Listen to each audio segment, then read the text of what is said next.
Hi, Calvin. What's up? How you doing? Good. How are you? Good, Thanks for joining us. Thanks for having me. Looks like we are going to start you off with Nolan King with USA Today. Great. Hey, Calvin, how's it going, man? I appreciate the time. You've had big fights before. You've had a main event in the UFC before, but this one feels a little bit bigger. I mean, you're the marquee. You're the guy on the left side of the poster. To you, does this feel like a bigger than usual opportunity here, like kind of like a showcase fight, so to speak? No, they're all big. Every time I step in there, it's a big moment opportunity for me. This one, where the main event, is great. It's good to have this opportunity in front of me. But Dan Ige, tough opponent. It's my time. I'm going to go and get the job done come Wednesday. How nice is it not to have to wait? I mean, you went through a bunch of fight cancellations for the Stevens fight, and now you get a quick turnaround. Nothing goes wrong. You have the opponent in front of you that you signed up to fight originally. How nice is that? It's crazy when that happens, huh? Yeah, last one was like a 5-month camp, three shows turnover, and definitely it's nice to have one quick turnaround. There's pros and cons to each. We were able to really dial in for Jeremy, and I felt like by the time I got in there, it was just ready to go. And it's a nice change of pace to get a quick turnaround and have him show up and do his part. Now let's just see which he should make weight, but that's the last of it. For sure, man. And coming along with the big fights, you get bigger contracts. You just re-signed with the UFC. How happy were you with that deal and to be able to extend with them for a bunch more fights? Yeah, I'm really happy. My manager, Tyson Chartier, set that up, and here we are, 6-fight opportunity. And, it's always just the next fight ahead of me. And right now it's all Dan Ige. And just going to go out and show why I'm one of the best in the division. For sure, man. And I wanted to get your thoughts too. Obviously you're out there doing your thing, preparing, but I don't know if you had a chance to watch the title fight in your division over the weekend. What were your thoughts on it if you did check it out, and did you agree with the decision? I thought Max might have won it, but it was close, man. In that third round, I have to rewatch it to really get my opinion, but it was very close. I think if you scored it as one whole round, one big fight instead of each individual round, I think you got to give it a Max. He controlled the cage the whole fight, dropped him once in the first round, once in the second round. I think if you look at the fight as just a one big whole, I think Max might have won it, but scoring is the way it is, and the result happened the way it did. Last question for me. If you go out there and you get the W, where do you think a win puts you in the division? Obviously, you're going to be in the title conversation there, but give me your take on that. It's just a big win over Dan Ige. Puts me one step closer to ultimately becoming the champion of the UFC in the featherweight division. So that's my goal: bring that belt back home to Boston, and a win over Dan Ige is just a step in the right direction. Appreciate the time, Calvin. Good luck, man. Thanks, Nolan. Next up, we have Paul Honda of the Honolulu Star Advertiser. Hello, Calvin. Uh-oh, this one sounds a little biased. Hey, you know what? I appreciate greatness. It doesn't even matter where you're from, man. It's a pleasure to talk to you. Yeah. Cool. I know you're not in Vegas. I know you're not gambling and stuff, but those guys say you're the big favorite. And that can be a little tricky if you care about it, and it probably is a little bit of a motivation for anybody who's an underdog, especially Danny. How do you think about that kind of stuff? Yeah, good thing for me. I don't care about it. Yeah. Okay, and then your nickname. How did you get it? Do you embrace it? Boston finisher? Yeah, locally, I fought some kid from New York, and they want to do the whole Boston New York thing because the rivalry is real back home. I don't know if you know about it, but yeah. So the promoter's just kind of hyping it up. They called me the Boston finisher, and it stuck for a while, and might have been on its way out the door if I hadn't gotten finished in Boston. So my manager said, if I don't get a finish, man, they're gonna call me the Boston Decisionator. So I had to start some wins, and now here we are, most finishes in the featherweight division since I debuted.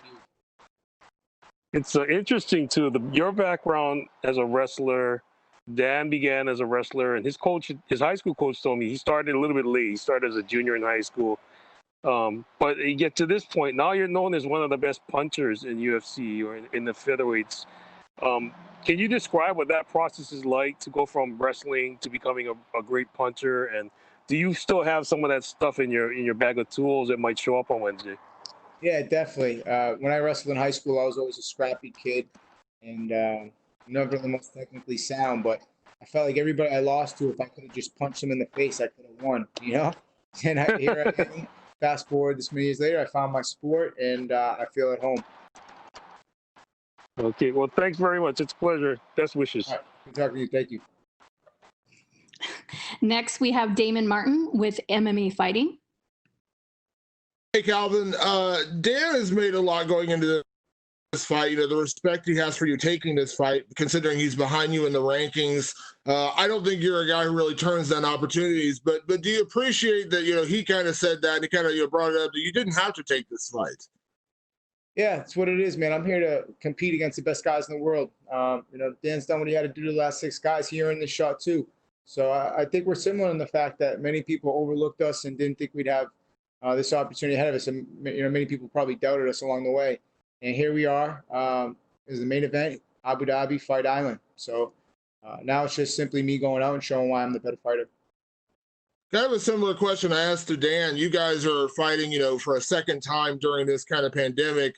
You obviously had the big win over Jeremy Stevens. Now you're the main event of this card. A lot of the top featherweights, unfortunately, have been kind of sidelined. Ortega and Zombie have been talking, but they're not fighting. And obviously, we've heard rumors about Zabit and Yair, but again, nothing, as far as I know, is 100% confirmed.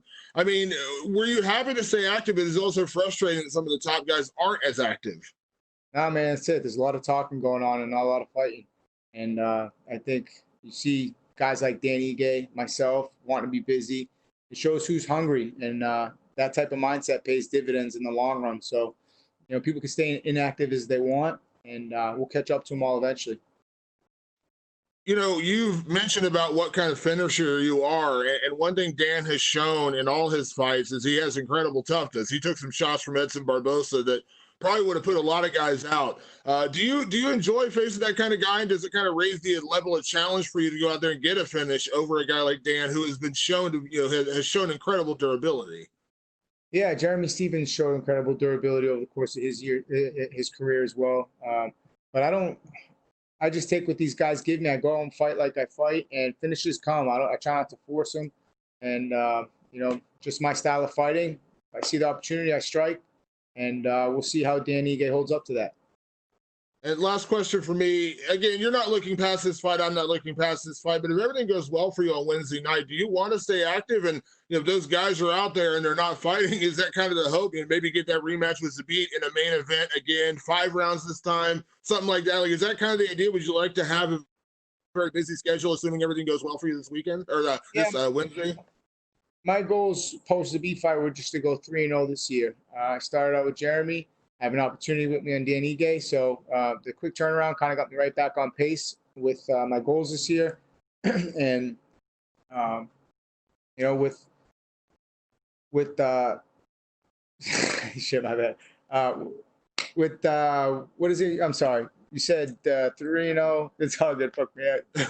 with the activity, in terms of I don't care who is next, man. Whoever gets me to that belt, that's the ultimate goal. We want to bring that belt home back to Boston, and win over Dan Ige puts me right back in that mix. And these guys can sit all on the sidelines all they want, but not me. I mean, I choose to stay busy, and these guys all have to deal with me eventually once they sign that contract. Thanks, Calvin. Yep, thanks. Next, we have Gabriel Gonzalez with Cage Side Press. Hey, Calvin, fighting in May in Jacksonville with everything that happened, what do you take most from that experience going into Fight Island in terms of the testing and the quarantine, etc.? I just think that the UFC is doing a better job at how they're going through their processes. May 9th was their first event, and they did as best as they could, but I think they've tightened up every show, and out here in Abu Dhabi, things protocols are everyone's really safe and they're going the extra mile. So that's really the main takeaway. Other than that, from a fight standpoint, I'm on to Dan Ige, and everything that happened in May is done. And I have a fight this Wednesday and has my full attention. So I'm focused on Dan Ige and taking him out. Over here, everyone's talking about the NBA bubble as other sports come back. Can you talk about what's life like inside the UFC bubble for a fighter? Pretty similar, man. But fighters, they constantly diet and deal with the different food and I feel like the NBA guys, you go in the locker room at halftime, they got like a green room every night they play basketball. So, they're probably a little more shell shocked to it than we are. But the quarantining we're all gonna deal with it, man. It's a new normal for everybody. But I'm just happy to be out of quarantine for the 40-hour window. I was able to see the island for a little bit, and now weight cut tomorrow, fight day Thursday morning here in Abu Dhabi, and I couldn't be more ready to go. You go out there, you get a big victory, but you guys are in this bubble where everything is closed. Have you thought about, how to even celebrate under the circumstances? Yeah, I'm going to celebrate by going home, getting back to work on a full belly. That's it. Nothing changes. There ain't nothing else to do, like you said. I just stay in the gym, and I'll just be doing it with a full stomach. Yeah, thanks, Calvin. Thank you. Next, we have Sumit Dara from Sportskeeda. Hey, Calvin. Hope you're doing good, buddy. Thanks. Doing well. So first thing I want to ask was, in your last fight at UFC 249, you knocked out Jeremy Stephens. And looking back on that fight, would you consider that as one of the most important victories of your career so far? I think my most important one right now is my next one, and Dan Ige. That was a good win, but it's just a small checkpoint in where I see myself in the division. Right. So the UFC 251 fight, the featherweight title fight between Alex Volkanovski and Max Holloway. What did you think of that? I thought if you scored it as one full round in total, I think you got to give it to Max. But where the scoring system is the way it is, I could see the third round going either way. But where Max controlled the cage the whole fight, dropped him in the first and the second. If it was just scored differently, I think Max might have got the nod. Right. So if you emerge victorious this week, would you vouch for a title shot next, or would you like to get a few more wins before eventually shifting your focus on the belt? I'll take that belt as soon as it presents itself. So win over Dan Ige puts me in that mix, and yeah, the perfect world. I want the champ. Right, of course. So, one final question: do we expect another spectacular finish from you this week? I'll let the fans, decide what they think I'm going to do. I'm going to go out there, just be me, and the finish will come on its own. Right. Thank you so much, and good luck for the fight. Thank you. Next up, we have Augusto Germanez Gay from Somos MMA. Hi, Calvin. How are you? Good, thanks. My first question is there anything about this different fight week that affects your preparation? I mean, the fact you have to stay in your rooms during the quarantine, the tests, does all that affect you? No, I rolled the punches. I just adjust, and anything that would affect me would also affect Dan Ige. So we're on level playing field, and I think I deal with adversity better than these guys. So I see with the struggle and all this adversity, I think I handle it better. I see it as an advantage for me. And in your opinion, which is the craziest thing about all this fight week? The travel, the COVID test, the quarantine? What is it? Craziest thing this week? I don't know. The plane ride here was kind of nice. It was like I was laying flat in the bed. Service was great on the plane. Just couldn't really order all the shit off the menu I wanted to. So I'm hoping to do that on my way home. And well, talking about the fight, how do you imagine it? Where are going to be the keys for your victory? Just got to go out and fight like I can, and I'm gonna look for the finish the whole time, like I always do. And Danny gets a tough competitor, supposed to be durable, and we'll see how he holds up to the shots. And do you think that the time difference will be a factor on the fight?